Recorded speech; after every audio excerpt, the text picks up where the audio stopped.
Meet this broke, pathetic loner who thinks he's gonna be the next magic lord, but the only trick he knows is pulling a rabbit out of a hat. No Rizz, no chicks to clap, not even an OnlyFans to cry fap to. Dude's out here following Alto Goldfield, a Magic Academy student with big dreams but zero talent. He's about to fail summoning class and repeat the year like a clown, until he stumbles on some dusty grimoire. Now she's his familiar, but she needs magic juice to stay in action. And she gets it by making out with, sounds straight out of fake taxi video from a corn site. Alto is a clueless student at a Magic Academy, dreaming of becoming a powerful mage. Everything changes when he accidentally summons a succubus demon who promises to help him achieve his dream if he lets her use his special wand. On the last day of his test, his teacher told him that even though his grades were good, he couldn't move forward because he hadn't summoned a familiar. But because Alto was a nice and bright student, the teacher gave him one more day before calling him a failure. After class, Alto met Lilia, who asked how his talk with the teacher went. He told her he had just one day left to summon something, even if it was just a butterfly, or he'd be held back. Lilia got upset and almost attacked the teacher with a rock, but Alto stopped her. She wished him luck and left. Alto went to the library looking for a book on friends, hoping to summon one of Cinderella's rats. While searching, a book fell and hit him. It was old and he wasn't sure where it came from, so he took it. Later, Alto opened the book in his room and found it was about summoning magic. Excited, he drew his summoning circle, said the words, and dropped some blood to complete the ritual. Black smoke filled the room and a voluptuous succubus appeared when it cleared. As Alto tried to avoid her advances, the succubus pinned him down, teasing him about growing up. But Alto surprised her by asking her to become his familiar. Energy surged in the room and seals appeared on their chests and hands. Alto was shocked at how easily the contract formed. The succubus kissed him, draining his mana and making him weak. She introduced herself as Vermile and said she would take some of his mana in exchange for the contract. She suggested Alto command her to do anything, but he told her to put on clothes, saying, "My disappointment is immeasurable." Vermile asked if he wanted her to work out in clothes. Alto quickly told her to stop and to wear one of his sister's clothes which he had accidentally brought. After she did, Alto explained how he had accidentally summoned her. Vermile teased him for acting innocent when he had other thoughts. When Alto said he was happy to summon a familiar, Vermile finally explained that his mana had been too strong for normal creatures, which scared them away. But as a demon, she got no such fear. Alto joked that she didn't have to stay his familiar and could break the contract easily. Vermile admitted she could have killed him when he summoned her, but didn't. When Alto asked why, she said he freed her from the book where she had been sealed for years. Surprised, Alto asked why she had been sealed, and Vermile teased she'd been a very bad girl. Ignoring her advances, Alto wondered if it had been smart to have a demon as a familiar, knowing demons cause trouble. Vermile laughed at his worries, but her mischievous smile made him second-guess his decision. The next day, Alto took Vermile, who hit her horns with magic, to school and introduced her to his teacher as his familiar. The teacher didn't believe him and thought Alto had paid Vermile to act as his familiar out of desperation. But Vermile proved him wrong by showing the seal on her chest. The teacher, who had ogled her under the guise of examining the seal, reluctantly declared that Alto had passed his summoning exam. But still believing Vermile was human, he asked if she was okay being Alto's familiar. She confirmed, and the teacher told them to sit as class was about to start. But Vermile sat on Alto's lap. This made Lilia jealous, but she smiled when the teacher pointed out that Vermile's behavior wasn't appropriate for class. Vermile replied that it was okay for a familiar to sit on their master's lap and accused the teacher of picking on Alto. The teacher backed off and returned to the board. Taking advantage of the situation, Vermile asked Alto for some potent hot stuff, which Lilia overheard. Furious, Lilia stood up and told Vermile to keep her dirty desires to herself. The teacher noticed the disturbance and sent Lilia to stand in the hallway for the rest of the class. After class, Lilia challenged Alto to a duel. She said if he lost, he'd have to keep his shamelessly lewd familiar in his room unless he needed her. Vermile, confused, asked why Lilia wanted to fight. Alto explained that conflicts at the school were settled with duels and the loser had to do whatever the winner wanted.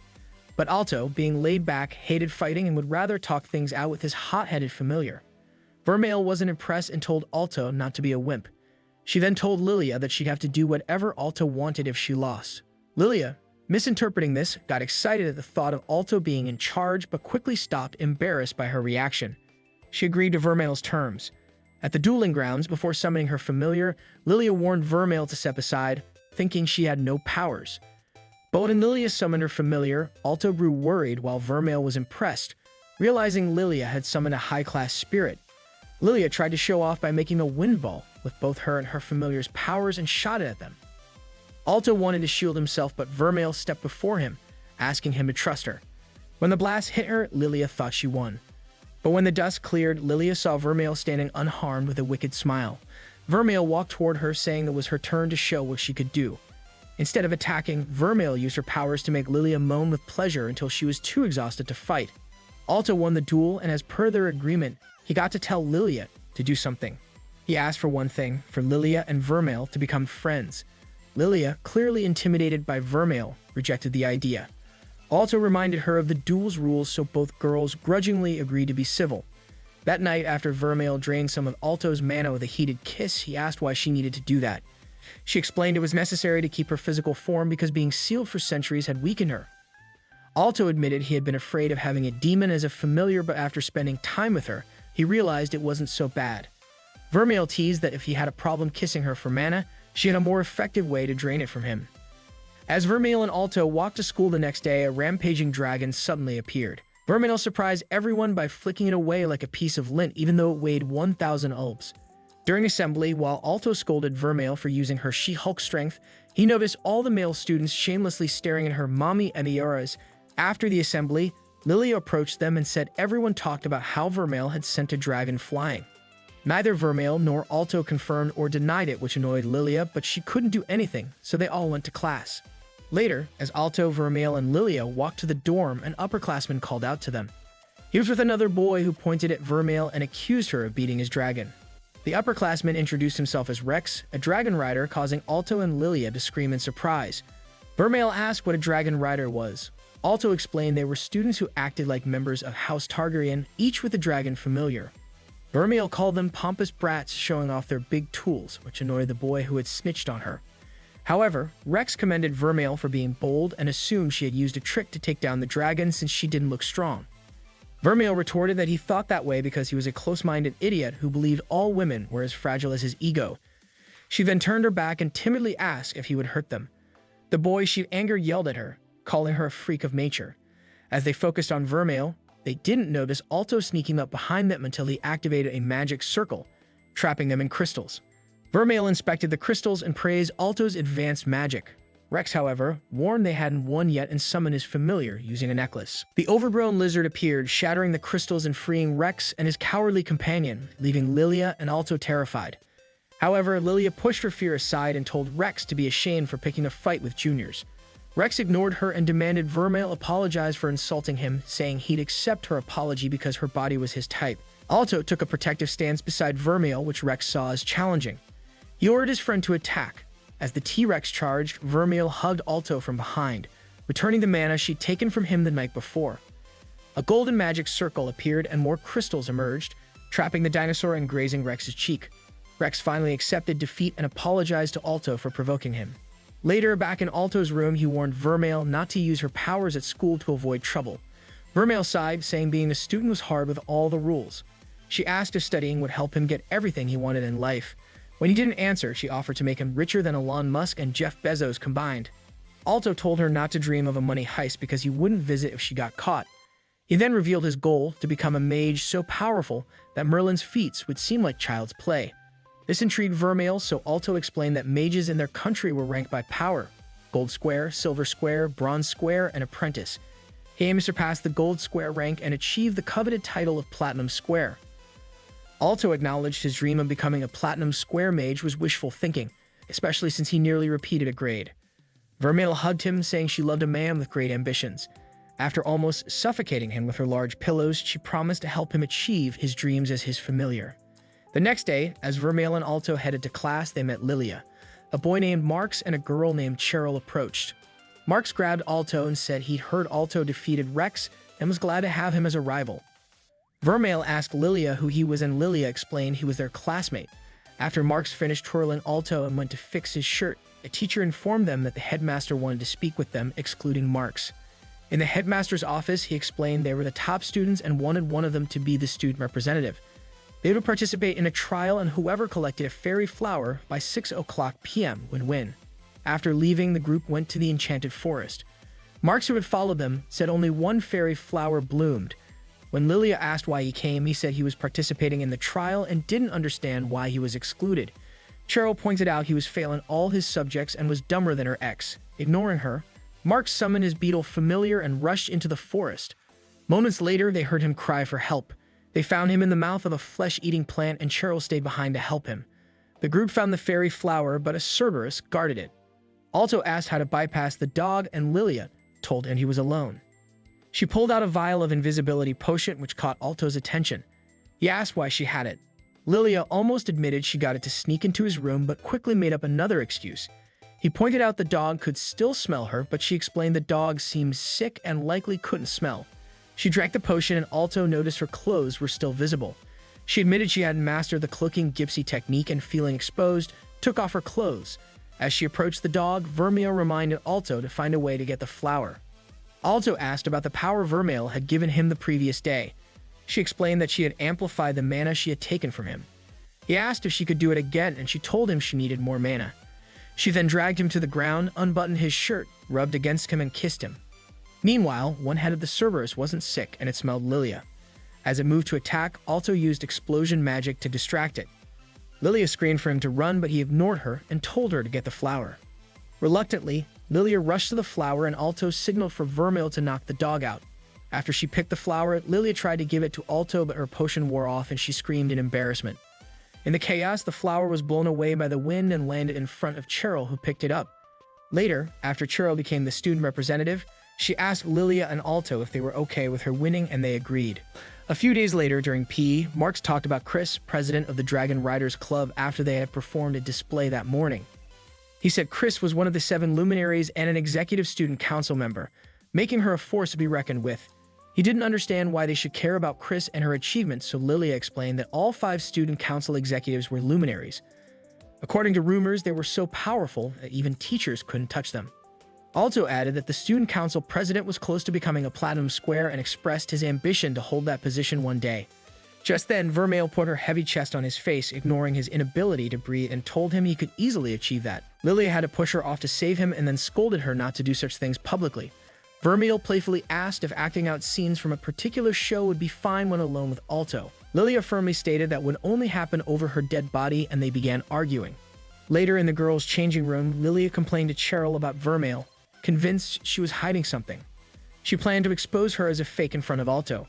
Cheryl teased that Lilia must like Alto a lot to go to such lengths, but Lilia denied it, claiming she only felt friendship for him. Cheryl didn't believe her and advised her to act before Sugar Mommy Vermile moved in. Lilia thanked Cheryl and realized she hadn't seen Vermile in a while. Speaking of Vermile, she was in the boys' changing room watching Alto change.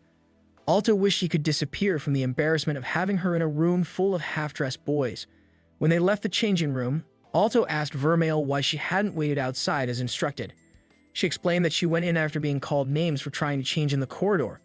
Suddenly, Lilia appeared out of nowhere and scolded Vermile for entering the boys' changing room instead of the girls'. In the heat of the moment, Lilia accidentally mentioned being jealous that Vermile saw Alto's fit body, but quickly changed the subject when she realized what she'd said. After Lilia calmed down, they continued to class. Alto emphasized keeping a low profile to avoid attracting the student council's attention. Obsidian shrugged it off, saying he'd deal with them by saying. A few days later, during PE, president of the Dragon Riders Club, after they had performed a display that morning. He said Chris was one of the 7 luminaries and an executive student council member, making her a force to be reckoned with. He didn't understand why they should care about Chris and her achievements, so Lilia explained that all 5 student council executives were luminaries. According to rumors, they were so powerful that even teachers couldn't touch them. Alto added that the student council president was close to becoming a platinum square and expressed his ambition to hold that position one day. Just then, Vermile put her heavy chest on his face, ignoring his inability to breathe, and told him he could easily achieve that. Lilia had to push her off to save him and then scolded her not to do such things publicly. Vermile playfully asked if acting out scenes from a particular show would be fine when alone with Alto. Lilia firmly stated that would only happen over her dead body, and they began arguing. Later in the girls' changing room, Lilia complained to Cheryl about Vermile, convinced she was hiding something. She planned to expose her as a fake in front of Alto. Cheryl teased that Lilia must like Alto a lot to go to such lengths, but Lilia denied it, claiming she only felt friendship for him. Cheryl didn't believe her and advised her to act before Sugar Mommy Vermile moved in. Lilia thanked Cheryl and realized she hadn't seen Vermile in a while. Speaking of Vermile, she was in the boys' changing room watching Alto change. Alto wished he could disappear from the embarrassment of having her in a room full of half-dressed boys. When they left the changing room, Alto asked Vermile why she hadn't waited outside as instructed. She explained that she went in after being called names for trying to change in the corridor. Alto then kissed Vermile, shocking everyone watching. Afterward, Alto cast a crystal spell, but Chris destroyed it with fireballs. She fired another and Vermile protected Alto. Worried, Alto asked if Vermile was okay. She assured him she was, then turned to Chris and declared she meant business. Chris replied she was delivering punishment and fired more fireballs. They withstood the attacks, but Alto realized she'd taken most of the damage when Vermile collapsed. He tried to give Vermile time to recover by attacking Chris with his crystals again, but she destroyed them easily. In her mind, Vermile was the real threat, so she shot a larger fireball at Alto to see how Vermile would react. As expected, Vermile protected him and remained unharmed. Chris acknowledged Vermile wasn't just any mage, but Vermile didn't think she deserved an explanation. She focused on Alto and transferred magic energy to him. With the added energy, Alto created bigger crystals and sent them toward Chris. She tried to counter them, resulting in a massive explosion. When the dust cleared, Chris was gone, making Alto think he'd won. However, Chris appeared on her dragon, smiling wickedly.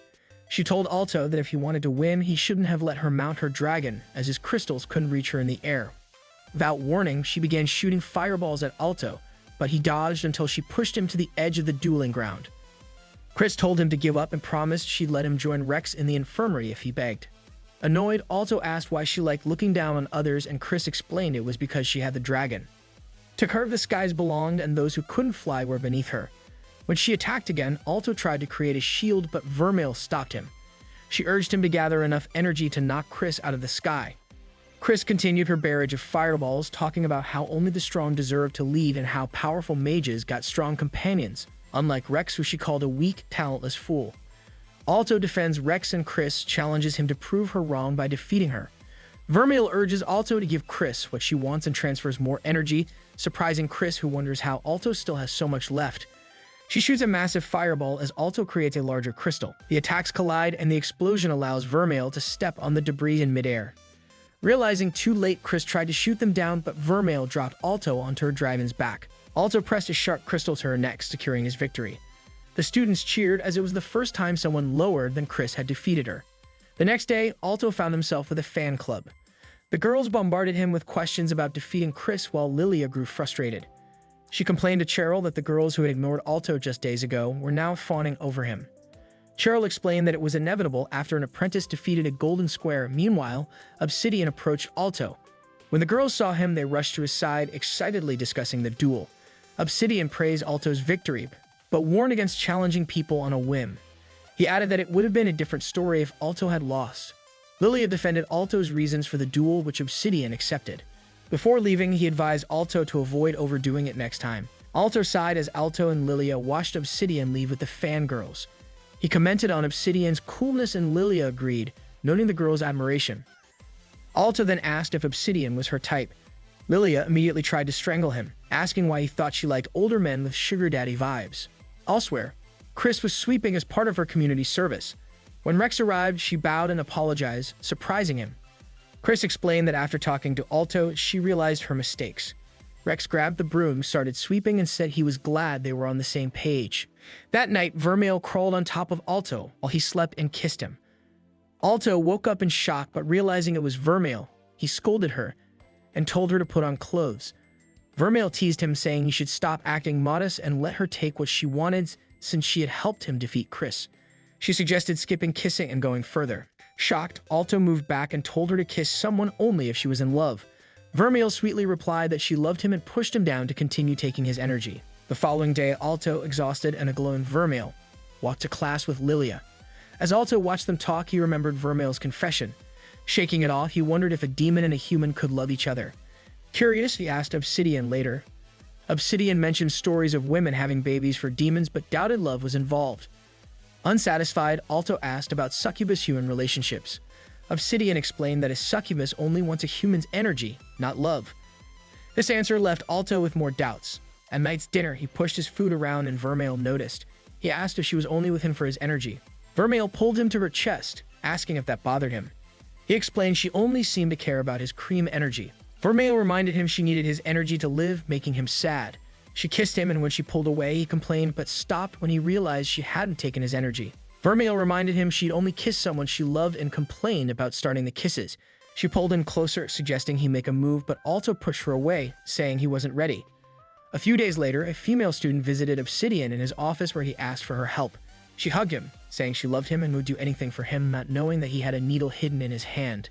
Later, she was found frozen in her room, and the news quickly spread among students, with many different rumors going around. In response, two student council executives, Shinuji and Jessica, met to discuss the situation.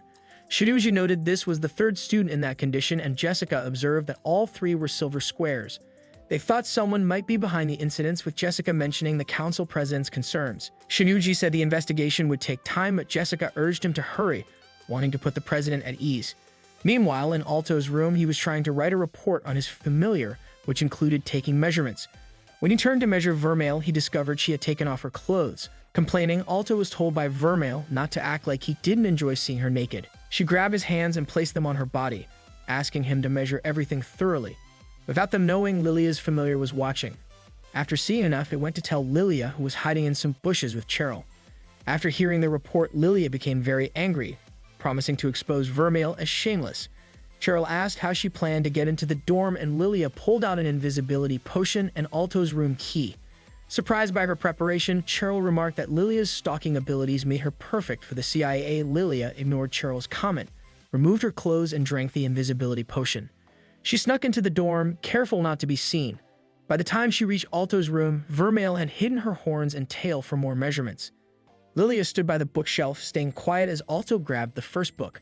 But when he reached for the second, he nearly touched her, so Lilia crouched down to keep hidden. Later, Vermile told Alto he was close to becoming a golden square, but reminded her that strength wasn't the only way to rank high. He also mentioned that he felt she was holding back during his fight with Chris, knowing she was stronger. He then said they needed to go shopping, but she added something to his report before leaving. One day, while Alto and Vermile were out shopping, Rex's familiar came to find them. She begged them to help Rex because he had lost his mind and was attacking Chris with his possessed familiar. Chris tried to fight back using an explosion spell, but Rex walked through the flames like he was immune to fire. When she looked at him again, she saw spikes growing out of his shoulders. He got closer and kicked her. When she didn't try to fight back, he activated a magic circle and a rocky fist emerged. The fist sent her flying into the air before disappearing. After she fell back to the ground, Rex started stomping on her. He told her to fight back, saying he expected more from Golden Square's captain of the Dragon Riders. Eventually, he lifted her by the collar of her shirt, and as he stared at her, she weakly begged him to stop. This seemed to make him hesitate momentarily, but when Alto, Vermile, and his familiar arrived, Rex tossed Chris aside. He then told Alto that he was going to get revenge on him for humiliating him. Alto didn't acknowledge him and instead ran to check on Chris. She opened her eyes briefly and told him to run, but Alto refused and asked what had happened to her. Rex bragged that he was responsible and started talking about how much he hated Chris. The more angry he got, the stronger his mana seemed to grow. Suddenly, he summoned Barney, his familiar, and declared that he would eat all of them. Alto panicked, but then noticed the seal on his hand was glowing, showing that Vermile was powering up. But before anything could happen, a girl ran past them and used her sword to slice the monster Rex was becoming. The girl then went to Chris, who called her the student council president. Her name was Alina. When she reached Chris, she told her to be ashamed for letting someone like Rex leave her bruised and battered. Alto criticized Alina's words and told her not to put Chris down like that. Before Alina could reply, Rex got up. It looked like his mind was still under his control because he only wanted to fight. However, his body was too weak and he fell before moving toward the group. Chris, Alto, Vermile, and the recurring NPC rushed to check on Rex, but he lay there unmoving. Alina was the last to reach him, and when she saw the serious look on his face, she asked if she knew what kind of power had taken over Rex. He knew clearly, but she didn't want to tell Alina, so she said she didn't know anything. 3 days after the incident, the student council met to discuss the recent attacks on students and Rex's condition. Shinuji said it was clear someone was behind the attacks, but it wasn't clear if they were using dark magic or drugs. Just as he was about to finish, Chris stood up and left the meeting room. Jessica asked why Chris was so affected by what happened to Rex, especially since she had been the first to punish him. Shinuji explained that Chris liked to play rough with her toys but didn't like when others interfered. Meanwhile, Lilia was excited about the upcoming bronze exams, but Alto seemed troubled. She playfully flicked his head and told him to stop thinking about what happened to Rex. She encouraged him to focus on passing so he could brag to Rex when he woke up, saying they were now on the same level. Before Alto could tell Lilia she was acting strangely, Rel mentioned that she felt sick and wanted to return to her room. Alto offered to go with her, but she declined, saying he needed to study for his exam, so he walked away. Lilia was surprised, saying it was the first time the lecherous witch had left Alto's side since becoming familiar. Alto explained that since the incident with Rex, she had acted oddly. Outside, Vermile met Obsidian, and when she tried to make small talk with him, she accused him of being responsible for what happened to Rex. Obsidian denied it, but Vermile told him to stop pretending because she could smell a low-tier demon on him. She warned him to stop whatever he was doing because the power was too much for a human to handle. Obsidian then stopped acting like a clueless newbie and asked Vermile if she would tell on him. She told him she wasn't the type to meddle in other people's business. She said he could do whatever he wanted if he didn't involve Alto. Surprised by her loyalty to Alto, Obsidian revealed that he knew she was a demon, but she didn't care and started walking away. Unfortunately, Obsidian was just as crazy as his mentor, Shu Tucker, and was willing to do anything for his research. So he injected Vermile with something. Immediately, she felt weak and collapsed as her mana levels started spiking. At the same time, the seal on Alto's hand glowed, and then they heard a loud explosion from outside. Lilia went to the window to see what was happening, but Alto sensed something was wrong with Vermile. Elena also sensed something wrong from where she was and rushed to help, but a paper doll attacked her. The doll somehow multiplied and merged into one big one. Meanwhile, Vermile had transformed into her demon form, and Obsidian, watching her, declared that he had succeeded. In her crazed state, Vermile noticed Obsidian and tried to attack him, but she missed, destroying the ground beside him instead. Obsidian was thrilled to see how much power she had. As he turned to face her, a black orb appeared in his hand. He created a chain using the orb and wrapped it around Vermile's neck. Lilia arrived at the scene. She and Alto were surprised to see the creature, but Alto was the only one who knew it was Vermile. Obsidian pulled on Vermile's chain, and when she fell to her knees, Alto asked why he was hurting her. Obsidian explained that as a mad scientist, it was his job to create things normal people wouldn't. That's why he made a magical way to cause madness. He said injecting someone with his polluted chemical X made their powers go out of control. It was his first time testing it on a demon, and he was happy to see it work the same way. Even after hearing this, Alto still doesn't realize that Obsidian is the one who made Rex go crazy. Obsidian had to tell him that he was behind all the attacks on the students. While Alto tried to understand, Obsidian talked about how great it felt to control such a powerful creature. Suddenly, Alto remembered all the moments he shared with Vermile. When Obsidian saw this, he told Alto not to worry about his precious Vermile, saying he would be the best master for her. Then the chain broke and Vermile, now free, tried to kill Obsidian.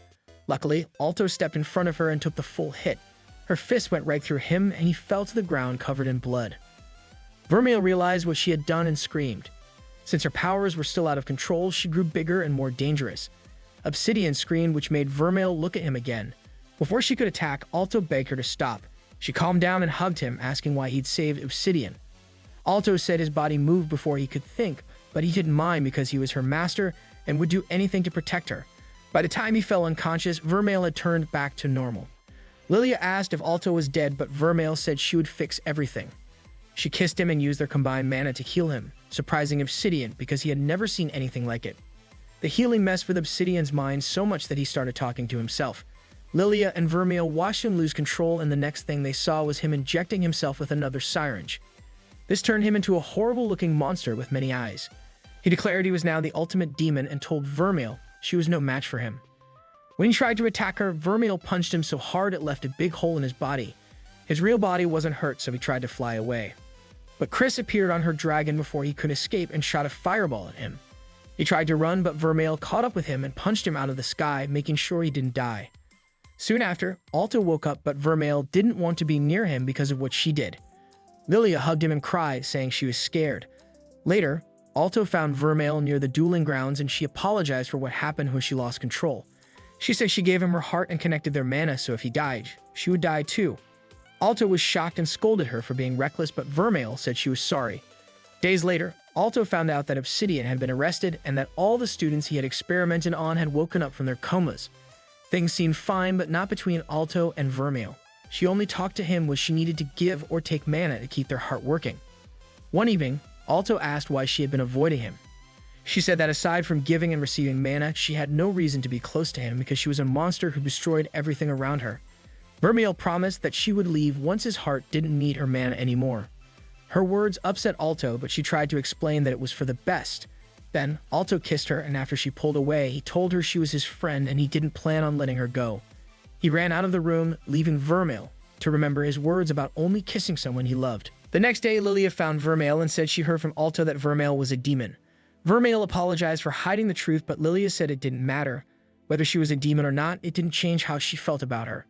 Instead, she asked if Vermile and Alto had gotten hot and dirty the past few days. That made Vermile think about the kiss Alto had given her the night before. Lilia felt a little jealous but told Vermile it was okay. What mattered was that Alto was doing well. Vermile then asked if Lilia was scared of her, but Lilia said there was nothing to fear as long as Vermile wasn't going to drink her blood. She added that she didn't think Vermile was a bad person, especially since she saved Alto. Lilia also told her to lean on him more because he would do anything to protect her. Later, Alto returned to his room with desserts for Vermile. But when he saw the empty room, he got worried and was about to look for her when Vermile walked in. She explained she had gone out to think things over. After thinking about it, she told Alto she had decided to stay with him even though it might endanger his life. Alto was relieved and promised to be a good master.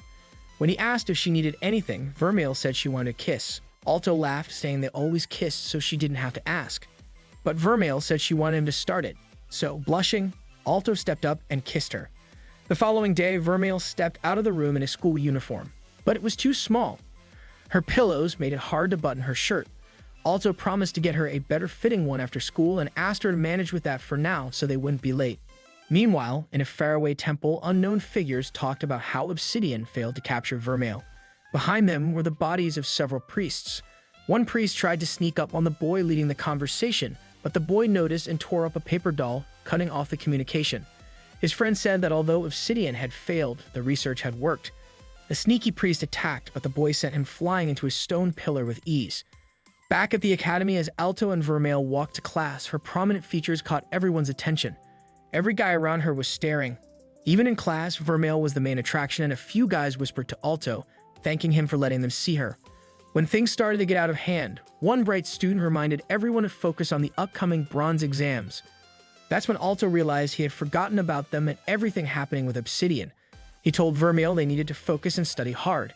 But Vermile, who believed in working hard and playing hard, pulled him into a corner for a hot and heavy 7 minutes in heaven. Alto tried to resist, but when Vermile showed off, he caved and kissed her breathlessly.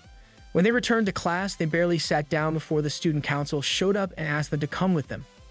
Alto feared they had discovered Vermile's secret, but instead Elena shocked him by apologizing for the council's failure to protect him during the Obsidian incident. She explained that although Obsidian had been arrested, he escaped from his cell before they could question him. She asked Alto to tell them everything he remembered. Alto agreed, but before he could say much, the mood shifted. Snow White suddenly stopped being nice and bluntly asked if there was anything else he hadn't mentioned.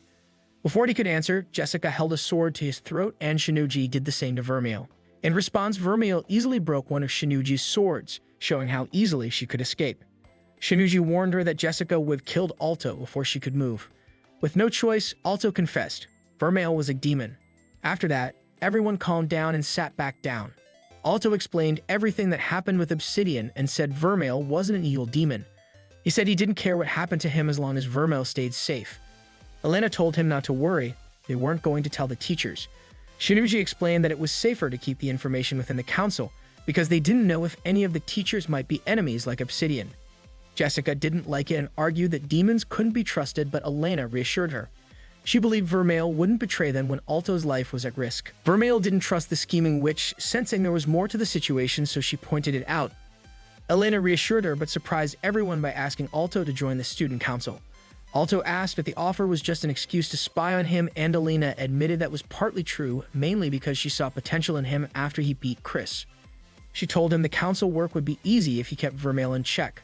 Later, Alto shared the news with his friends who were proud of him in their ways. That evening, Vermile asked why Alto was acting so down. He explained he didn't like how her identity was so public and felt pressured into joining the council, losing his freedom. Vermile didn't care that the council knew her secret, but warned him to be cautious of Elena. Alto wished he had been stronger to protect her secret, but promised to train harder to get stronger. Feeling self-conscious, Alto was surprised when Vermile said she liked his honesty. She promised to help him get stronger, but her idea differed slightly from his. It became clear when she started to take off his shirt. He stopped her, saying it was the wrong approach, but Vermile teased him.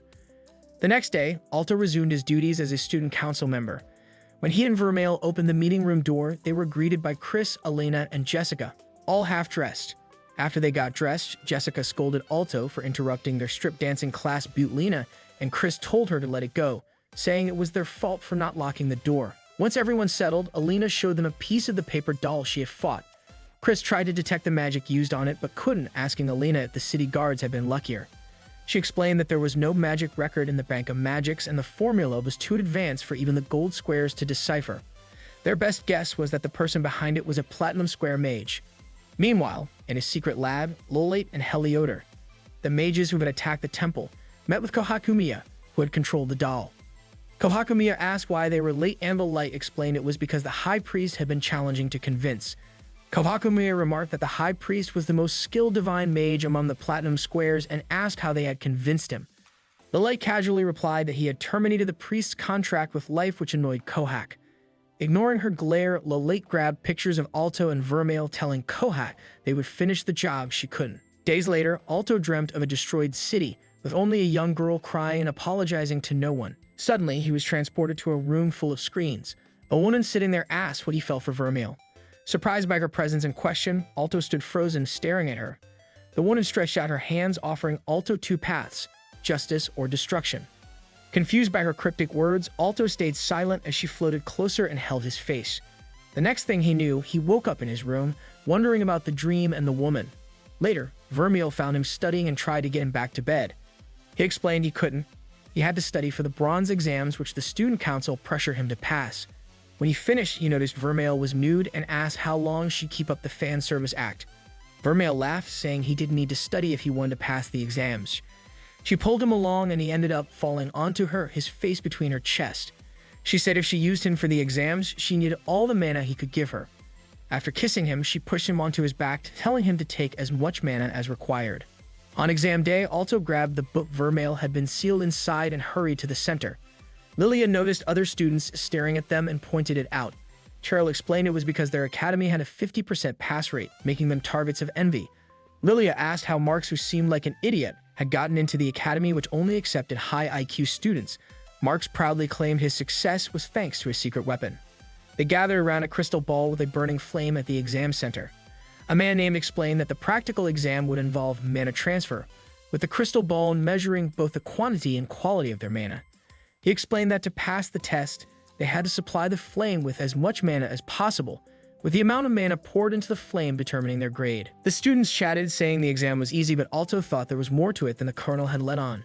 His suspicions were proven true when everyone before him and his friends had trouble supplying enough mana to the flame. When Lilia was called, she confidently summoned her familiar to help channel her mana into the flame, unlike the others who had failed. The flame grew and the colonel congratulated her, making her proud. Next, an arrogant student with a terrible haircut boasted that he would show Lilia real power. He succeeded, channeling more mana than she had. As expected, Cherry aced the test, but Prince Mark struggled and nearly failed. The colonel's assistant praised the Ortegia Academy students but wasn't impressed. When it was Alto's turn, Vermile went with him, causing teasing from the others. Alto ignored them and focused on the crystal, trying to figure it out. He finally realized the crystal's design allowed mana to flow into the flame, but the amount depended on which part of the crystal was touched. He figured the back would let him channel more mana and asked the colonel if he could try that. The colonel, secretly impressed by Alto's insight into the real test, deciphering magic formulas, agreed. Alto had found the best spot to fuel the flame. When Alto tried to channel mana from the spot he'd identified, Vermile advised against it. Instead, Alto moved to the side, surprising the colonel since that was the hardest spot to channel mana. But Alto proved his point by channeling mana into the crystal so much that the flame turned silver. The colonel watched in shock as Vermile encouraged Alto to show off. Alto confidently poured more mana into the crystal, causing it to break apart. Fearing he would be scolded, Alto apologized for destroying the crystal and asked if he had failed. Still stunned, the colonel assured him that he wasn't in trouble and had passed the practical exam with flying colors. After Alto left with his friends, the assistant picked up a piece of the crystal and wondered if it was defective before the exams. The colonel explained that there was nothing wrong with the crystal and marveled that a young mage had broken something even platinum mages would struggle with. Later, Alto and his friends had tea while waiting for the written exams. They praised him for breaking the crystal, and they wouldn't have to pay for the damage. Lilia changed the subject, asking Marks why he hadn't used his secret weapon. He pulled out an enchanted six-sided pencil, claiming it was his key to success. Cheryl stared at him, realizing he was the epitome of stupidity. Lilia shifted the conversation to spare them further, asking if anyone had ever gotten a perfect score on the bronze exams. Cheryl confirmed there had been one mage who scored perfectly on every rank exam and was now a platinum mage. Alto, nervous, asked about the pressure of that, but Vermile reassured him that he'd aced the written exam just like the practical one. Lilia backed her up, telling Alto not to worry about the top scorer. What mattered was passing. After the group separated, the lover boy and his muse retreated to a hidden corner to exchange mana. While making out, Alto told Vermile he didn't need mana for the written exams. Vermile didn't care, sensing his heart's desire, so Alto gave in to his feelings and kissed her again. Afterward, they rushed to the exam location, with Alto complaining about being late because of Vermile. She pointed out he hadn't complained when his tongue was down her throat, but he kept grumbling. Just then, a guy with a lousy haircut passed by. Alto secretly wished him luck. After the guy disappeared into the bathroom, he grumbled about how the Ortigia students acted all high and mighty. Suddenly, a light appeared behind him in the mirror, and he told it to disappear. When he tried to leave, the light attacked him. As he lay dying, he grabbed his exam ticket. Finally, it was time for the exam, and Alto rushed to the hall, nearly getting locked out because his demon girlfriend convinced him to steal another makeout session. Once inside, he told Vermile to find somewhere else to wait since friends weren't allowed. As he took his seat, he wondered who would sit next to him. Then Lake appeared and took the spot. After the exams began, he noticed Lolite visiting the Sandman and wondered how he could sleep during such a crucial time. He shrugged it off, deciding it wasn't his concern if the boy wanted to fail. Soon after, woke up and began preparing for the exam. Alto glanced at the clock, realizing Lolite wouldn't have time to finish, but Lolite surprised everyone by completing it in minutes. He then turned to Alto and started sharing answers, prompting the examiner to scold them for talking. Irritated, Lolite moved away, grumbling about the examiner ruining his fun. Alto told him to stop whining and keep quiet since they were still in the exam. Lolite retorted that no one would finish the exam. Before Alto could respond, another examiner burst in, reporting that a student had been found dead in the bathroom. The examiner was shocked, insisting all students were accounted for, but when he saw Lolite smirking, he realized something was off. Suddenly, the floor cracked open, revealing the prototype transformer Lolite casually perched on. The commotion echoed across the campus, and Vermile immediately activated protective mode. Inside, Alto asked who Lolite was, and he replied, the villain of this arc, adding that he knew Alto's secret. Before Alto could respond, the instructor demanded Lolite surrender and began casting magic circles. Lolite responded by using the golem to crush his arm like a bug and lift him. Luckily, the colonel arrived just in time, smashing the golem's hand and rescuing the instructor. Vermile burst through the window, asking Alto to back her up as she attacked the golem. The golem blocked her strike, and Lolite laughed at their failed attempts, praising the colonel for breaking his golem. The colonel, recognizing Lolite, called him the Light of Heaven's Will, the youngest mage ever promoted to Platinum Square. This made Alto realize Lolite was the mage Cheryl had mentioned, leaving him to wonder why he was causing all this chaos. As if reading his thoughts, the colonel asked Lolite what his goal was, noting that he had let the students escape. Lolite responded by crafting a magic staff from a flower bud and using it to equip his golem with large cannons. Outside, Lilia argued with soldiers blocking her, Cheryl and Marks from re-entering to help Alto. When reinforcements arrived, Lilia slipped past the distracted soldiers. They chased her but ended up outside again. Cheryl guessed a transference spell was at work, cast by Helioter, who watched from a nearby tree. Inside, Lolite controlled his golem with pro-like precision, easily overpowering Alto, Vermile, and the colonel. Vermile was eventually captured, enraging Alto. Demanding Lolite release her, Alto's seal began to glow, and he entered a powerful state, ready to fight. Lolite recognized the golden mana around Alto as demonic energy, which was unsurprising given Vermile was his familiar. Alto activated a magic circle and fired crystals at the golem, freeing Vermile. Lolite laughed and summoned more golems, but Alto quickly destroyed them. He supercharged his mana and attempted to punch Lolite, but Lolite's knight impaled him with a lance and lifted him. Hanging, Alto asked why Lolite was fixated on Vermile.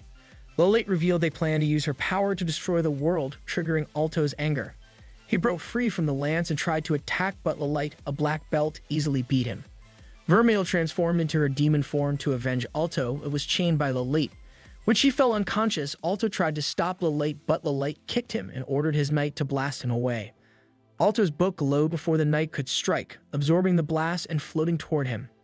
The Mage of Beginnings emerged from its pages and revealed she had sealed Vermile inside the book. Lolite mocked her, but she explained that Vermile had asked her to do it.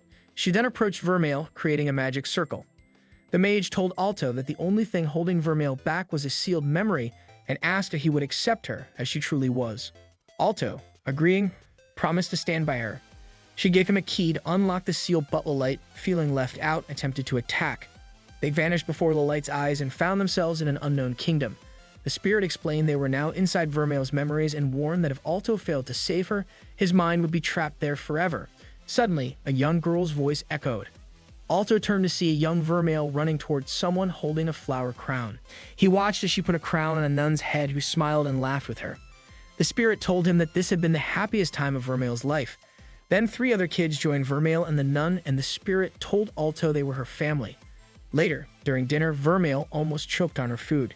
The older girl scolded her for eating too fast. Vermile said she couldn't help it because the food was so good. Then she told the others how she had made the flower crown the nun was wearing. Hearing about it, the other kids said they wanted one too, and everyone started talking at once. When it was time for bed, the nun brushed Vermile's hair, and Vermile asked her if the horns on her head meant she was a demon. The nun said yes, but told her there was nothing wrong with being a demon. Vermile said Miel told her demons were terrible because they were God's greatest enemy. The nun said that not all demons were awful, just like not all people were good. Still curious, Vermile asked why the nun was nice to her if she knew she was a demon. The nun said it was because they were a family, and families always look out for each other and show love. From where they were watching, the spirit told Alto that people were afraid of demons in those days, which was why the nun hid Vermile's identity. He then asked why she decided to seal herself away if she had a family. The spirit told him to prepare for what would happen next because it wouldn't be nice. The scene changed and Alto saw a group of kids throwing rocks at Vermile, calling her a demon and saying she deserved to die. But Miel came to her rescue, and after the kids left, she noticed Vermile's horns for the first time. She was shocked, and Vermile started crying and apologizing for hiding the truth. Miel hugged her tightly and promised to keep her safe. Later, the townspeople gathered outside the abbey, throwing rocks and demanding the nun hand over the demon child. The nun comforted Vermile, telling her that God would protect them while holding her children close. But things got worse when a plague hit the town and many people died. The townspeople, looking for someone to blame, returned to the abbey and blamed Vermile for the disaster. The men got tired of hearing the accusations, so the nun went outside to talk to the people and try to calm them down. While she did that, Miel told Vermile to run and get far away, saying she would be safe from the townspeople. Vermile didn't want to leave, but Miel promised that they would find her and be a family again when things got better. Vermile agreed and ran out of the abbey, leaving behind her only family. While running, Vermile tripped and fell, crying. But when she heard footsteps, she hid behind a building. When the people couldn't find her, they returned to the abbey. That's when Vermile realized her family would be in danger if she stayed away. So she decided to go back and turn herself in. When she arrived at the abbey, she found her family's bodies hanging. The shock of losing them, along with the noise from the angry crowd, made her scream in rage. She turned into her demon form, and half the town had been destroyed by the time she changed back into her human form. Sitting in the ruins, Vermile cried and apologized for her actions. Feeling sorry for her, Alto comforted her while she cried. When she returned to her adult form, she said no one wanted her because she only brought destruction. Alto reassured her that her family had always loved her, even as their world burned. Alto promised that he would always be by her side, even if everyone else turned away from them. He told her he loved her and that she would never be alone again. Then he kissed her. As they kissed, the chain that had been holding Vermile broke. The next thing they knew, they were back in the real world. Lolite was surprised by their sudden appearance, but when he saw that Vermile was free, he said he would get rid of them immediately. He combined another golem with his knight to create a stronger version. He told Alto that since he had seen what he could do, he should know she was strong enough to destroy the world. Lolite promised to use her powers, but told Alto to be quiet because he didn't know anything. He talked about all the good things about Vermile and told Lolite to stop acting like she wasn't a living being. Lolite seemed to enjoy making Alto angry because he thought it made him more messed up than the usual his patience. He then told Alto that his anger wouldn't save him because he would be gone in seconds. Alto wasn't scared and asked Vermile to help him, telling her to attack Lolite. Together, they charged their magic and combined it. Alto then used his magic to summon crystals which hit the knight's blast and pushed it back until the knight was destroyed. Lolite got mad and decided it was time to show he wasn't just another bad guy. But before he could, Heliodor appeared from a portal and told him their time was up. Lolite reluctantly agreed to leave and got ready to enter the portal. Alto asked him what they were planning, but he told him to keep guessing and promised to return to finish the fight. Alto tried to chase after them, but Vermile stopped him. When he turned to talk to her, he saw a spirit standing beside her and screamed in surprise. The spirit named Fatima warned Alto that if he stayed by Vermile's side, he'd have to face the world's opposition. Alto promised he would never leave Vermile and would get stronger to protect her. Fatima then asked him to keep his promise before disappearing. Once she was gone, the building returned to normal and Lilia jumped on Alto when the doors opened. A few days later, Alto sparred with Jessica, who easily beat him. When Chris joined, she defeated him even worse, and Alto wished he had never challenged her. Afterward, Alto thanked the girls for training him, and Jessica asked him why he was trying so hard to get stronger. Alto said it was because he wanted to protect the love of his life, which made Jessica blush. After all, she had never had anyone willing to do that for her. Later that night, as Vermile and Alto lay in bed, Vermile thanked him for loving and accepting her for who she was. She told him she loved him, and Alto kissed her before they spent time together. During a student council meeting the next day, Elena told the group that the recent attacks had hurt many students. She said they needed to unite to defeat the enemy. Even though they were Platinum Square mages, everyone on the council agreed to do their best to protect the school and students. Later, Lilia, Cheryl, and Marks celebrated passing their bronze exams, which had been rescheduled because of Lolite's attack. Lilia was surprised Marks passed, but he said it was all thanks to his lucky pen. Lilia ignored him and then realized Alto was missing. She asked if anyone had seen him, and Cheryl said he had gone off the Vermile. Lilia cursed Vermile because she had a pretty good idea of where they had gone. At the same time, behind the school building, Vermile and Alto were kissing again. Alto tried to pull away, but Vermile told him that as his familiar, it was his job to take care of all her needs, including the special ones, and then kept kissing him.